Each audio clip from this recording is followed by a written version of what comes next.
अस्सलामुअलैकुम स्टूडेंट्स। आज बरोज़ पीर बतारीख 21 सितंबर 2020। आज का अपना सब्जेक्ट है उर्दू और आज हम उर्दू में शफ़ीउद्दीन नैयर इस सबक के आगे का हिस्से की बुलंदख़्वानी करेंगे और नए अल्फाज और मानी को समझेंगे। ठीक है, चलिए तो शुरू करते हैं। दिल्ली में रहकर नैयर साहब ने किताबत भी सीखी। एक दिन जामा मस्जिद के इमाम साहब ने उनसे पूछा क्या तुम पढ़ना चाहते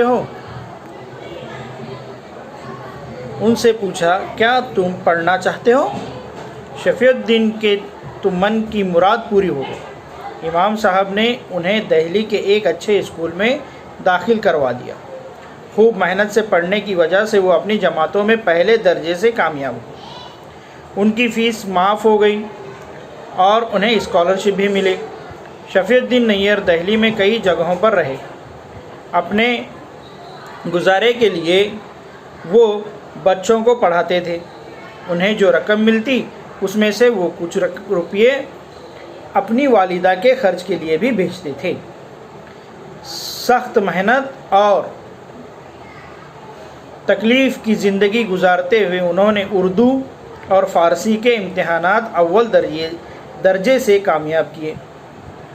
वो दिल्ली के एक स्कूल में मुदर्रिस हो गए। 65 बरस की उम्र तक वो उस स्कूल में पढ़ाते रहे। फिर उन्हें वजीफ़ा मिल गया।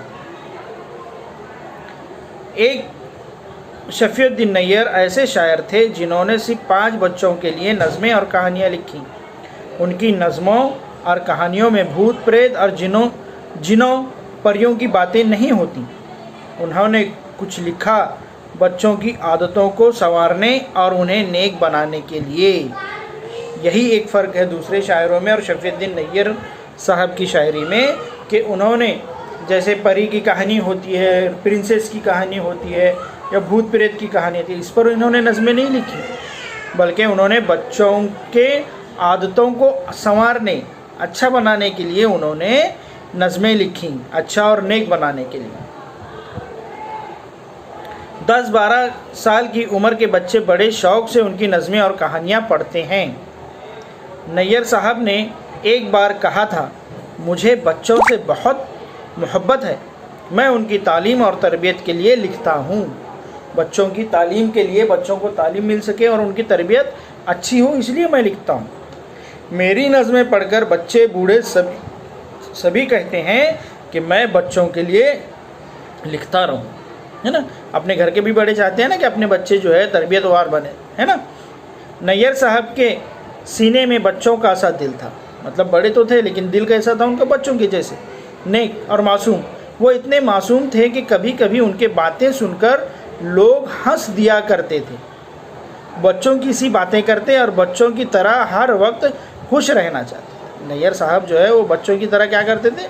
बातें करते थे और बच्चों की तरह ही रहना पसंद करते थे। अगर कोई उनके साथ अच्छा सलूक करता तो वो जगह जगह उसका जिक्र करते, और उनके साथ में कोई अच्छाई से पेश आता तो क्या करते? हर जगह उसकी तारीफ़ करते, उसका जिक्र करते, तज़किरा करते। वो वक्त के बड़े पाबंद थे। एक बार उन्हें एक जलसे की सदारत के लिए जाना था। जलसे में सदर होते हैं ना, जैसे अपने स्कूल की जलसे में जब बड़े सर आते हैं या बड़े मिस अपनी स्कूल की होती हैं तो उनको सदर का बनाया जाता है ना। सदर मतलब जिनके मातहत में जलसा होता है, जिनके अंडर में जलसा होता है, तो उनको सदारत के लिए वहीं पर जो है सदर बनकर जाना था। वो घर से वक्त पर निकले। रास्ते में एक साहब मिल गए, उनसे बातें करने लगे।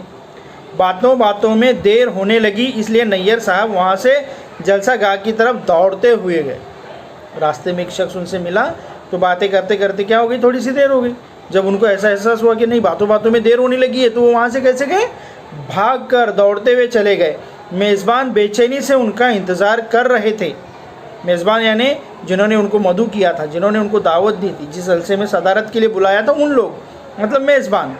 नैयर साहब ठीक वक्त पर जलसे में पहुँच गए तो मेज़बानों ने इत्मीनान का सांस लिया।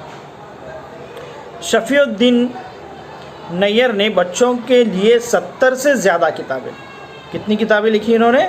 70 से ज़्यादा किताबें लिखी। इनमें नज़मों की किताबें भी हैं और कहानियों की भी। बच्चे आज भी बड़े शौक़ से ढूंढ ढूंढ कर उनकी किताबें पढ़ते और मज़ा लेते हैं।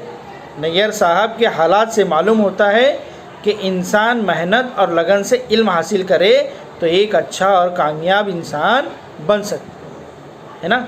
इनकी ज़िंदगी को ये पूरा सबक पढ़ने के बाद ये ऐसा मालूम होता है कि इंसान जो है अगर अपनी मेहनत, हम लोग अभी बच्चे अभी मेहनत करेंगे तो अपनी मेहनत और लगन होनी चाहिए, किसी भी चीज़ को करने का हिम्मत लगन होनी चाहिए कि नहीं मुझे ये चीज़ करनी, मुझे इल्म हासिल करना है, अच्छे नंबरात से पास होना है, अपने माँ बाप का नाम रोशन करना है ना। तो यही मालूम होता है इससे, इस सबक से हम लोगों को और नैयर साहब की ज़िंदगी के हालात की से हमको ये मालूम होता है कि इंसान मेहनत और लगन से इल्म हासिल करे तो एक अच्छा और कामयाब इंसान बन सकता है।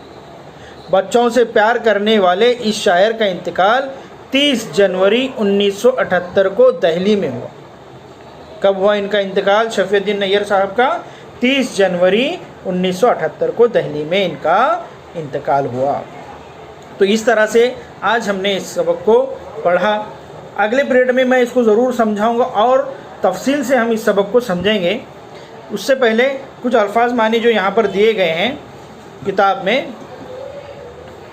कस्बा, कस्बा यानी देहात। किताबत, खुश खत लिखना, जो किताबों में लिखा जाता है ना उसको कहते हैं किताबत, खुश खत लिखना। वजीफ़ा, वजीफ़ा यानी सरकारी नौकरी ख़त्म होने के बाद मिलने वाली माहाना रकम, जिसको आज के दौर में हम लोग पेंशन कहते हैं। क्या कहते हैं? पेंशन। जो सरकारी नौकरी से रिटायर हो जाते हैं एक उम्र के बाद, 58 साल के बाद या 60 साल के बाद जो है नौकरी से ख़त्म हो जाती है, नौकरी ख़त्म हो जाती है सरकारी नौकरी, तो उनके बाद उनको वजीफ़ा या ना उनको पेंशन दी जाती है। यानी एक मोहब्बत के तौर पर एक रकम दी जाती है कि भाई इन्होंने इतने साल अपनी मेहनत जो है हम लोगों के सुपुर्द की, तो इसलिए सर। चलिए आगे देखते हैं। एक जुमले में जवाब लिखिए। ये आप लोगों का घर काम है। इन क्वेश्चन आंसर्स को आप लोगों को लिखना है। क्वेश्चन मैं पढ़ दूँ। क्वेश्चन नंबर 1, वालिद के इंतकाल के वक्त नैयर साहब की उम्र कितनी थी? सबक से पढ़ना है, ढूंढना है और लिखना है। जैसे अगर हम यहाँ पर पढ़ेंगे तो अपने को मालूम पड़ेगा कि 7 ही बरस के थे जब उनके वालिद का इंतकाल हुआ है। इसका मतलब आंसर क्या मिला हमारे को? वालिद के इंतकाल के वक्त नैयर साहब की उम्र 7 बरस की थी। अपने गुजारे के लिए नैयर साहब क्या किया करते थे? हैं? तो ये सबक से पढ़ना है कि अपने गुजारे के लिए नैयर साहब क्या किया करते थे। सबक को पढ़ेंगे तो अपने को मालूम होगा कि अपने गुजारे के लिए वो क्या किया करते थे। तो ये आप लोगों का होमवर्क है। मैं अभी जवाबात नहीं बताने वाला हूँ, आप लोग इसको किताब से ढूंढेंगे और चेक कर लिखेंगे और अपने व्हाट्सएप के ग्रुप में भेजेंगे। अगर कोई नैयर साहब के साथ अच्छा सलूक करता तो वो क्या करते? अभी हमने पढ़े है ना कि उसका जिक्र जो है वो बार बार हर जगह पर करते। नैयर साहब ने बच्चों के लिए कितनी किताबें लिखी? 70 से ज़्यादा। नैयर साहब ने बच्चों के लिए 70 से ज़्यादा किताबें। नैयर साहब की ज़िंदगी के हालात से क्या मालूम होता है? नैयर साहब की ज़िंदगी के हालात से ये मालूम होता है कि इंसान अगर मेहनत और लगन से इल्म हासिल करे तो एक अच्छा और कामयाब इंसान बन सकता है। ये इस सवाल का जवाब। अब क्या है क्वेश्चन? नैयर साहब का इंतकाल कब हुआ? नैयर साहब का इंतकाल कब हुआ? अभी हमने पढ़े 30 जनवरी 1978 में नैयर साहब का इंतकाल दिल्ली में हुआ। कहाँ हुआ? दिल्ली। ये बाद में हम लोग लिखेंगे। मुख्तसर जवाब लिखिए। नैयर साहब की वक्त की पाबंदी का वाक़या बयान की। अभी हमने पढ़े कि उनको एक जगह जलसे में सदारत के लिए जाना था, तो जाते वक्त में एक आदमी उनसे बात करने लगा तो देर हो गई तो वो दौड़ कर, तो ये सारा वाक़या आपको अपनी नोटबुक में लिखना है। सबक की मदद से खाली जगहों को मुनासिब अल्फाज से पूर कीजिए। एक बहुत ही प्यारी डैश तुमने पढ़ी है, हैं? कौन सी पढ़ी है हमने? लब पे आती है दुआ पढ़ी है ना? हाँ, वो किताब से पढ़ना है और उनको लिखना है। नैयर उनका क्या था? तखल्लुस था। दिल्ली में रहकर नैयर साहब ने डैश भी सीखी। दिल्ली में रहकर उन्होंने क्या सीखी? जहाँ तक अभी हमने सबक पढ़े कि उन्होंने दिल्ली में रहकर किताबत भी सीखी। तो आपको किताब से वापस पढ़ना है, ढूंढना है और फिर लिखना है। लिखिए कि झील के जुमले सही हैं या गलत। नज़म लब पे आती है दुआ नैयर साहब की लिखी हुई है। नैयर साहब की लिखी हुई है क्या? नहीं, ये जुमला गलत है क्योंकि ये नज़म डॉक्टर अल्लामा इकबाल ने लिखी है। नैयर साहब का पूरा नाम शफीउद्दीन था। सही है ना? हाँ ठीक है।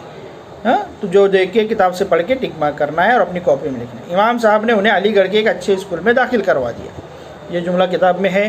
किताब पढ़ेंगे, सबक पढ़ेंगे तो आप लोग, मैं इसलिए आंसर को जवाब नहीं बता रहा हूँ कि आप लोग सबक खुद से पढ़ें, खुद से उसको तलाश करने की कोशिश करें आंसर को और लिखें। आपको लिखना है हर क्वेश्चन का आंसर, भले ही चाहे आप लोगों को नहीं मालूम हो, जवाब गलत हो जाए, कोई आपको डांटेगा नहीं, कोई कुछ बोलने वाला नहीं है। हम लोग उसको, अगर गलत होता है, नहीं समझ में आता है तो आप मुझसे फ़ोन करके या व्हाट्सएप पे भी पूछ सकते हैं।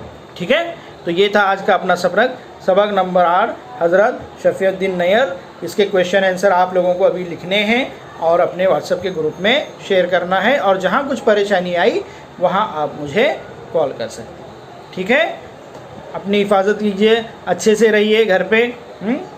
ठीक है, चलो अल्लाह हाफिज़।